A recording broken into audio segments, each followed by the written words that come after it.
everybody, welcome back to Coop to Grill. Today it's all about sides, and we're taking a frozen one from the microwave and throwing it on the smoker.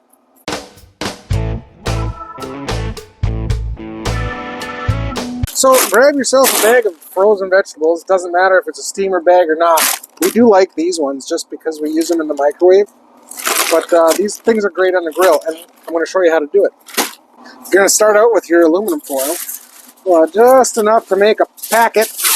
We're going to take our vegetables and we're going to open that bag up. Are we? We are. There you go. We are. I didn't want them to go everywhere. I had to find the easier opening side. Okay, look at that California blend. Very nice. Next thing you want to do is you grab your butter cutter. If you don't have a butter cutter, then stop what you're doing. Go buy one.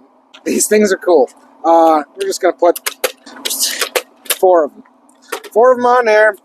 We grab our seasoning. We're using the Kinder's wood-fired garlic. This stuff has been wonderful. Maybe I should have got a little bit bigger aluminum foil. You watch this. I am. Oh, look at that. Yeah, there we go. All right. I lost a little bit of the seasonings, so we're going to have to add some more of them. There we go.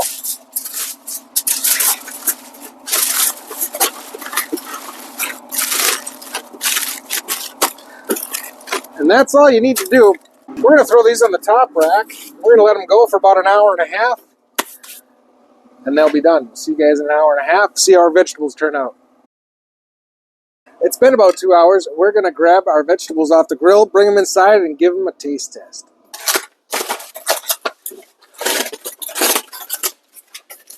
Ooh, don't those smell good? Mm-hmm. Look at that. Yeah.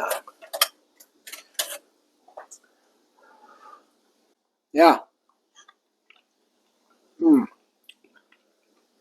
Way better than out of the microwave, guys, I tell you what. Yeah. There you go. Smoking your veggies on the Z grill instead of in the microwave. Thanks for cooking with us today here at Coop to Grill. Do not forget to like and subscribe. Drop a comment. It helps grow our channel. And if you want to see more of this kind of stuff with us, they're over here.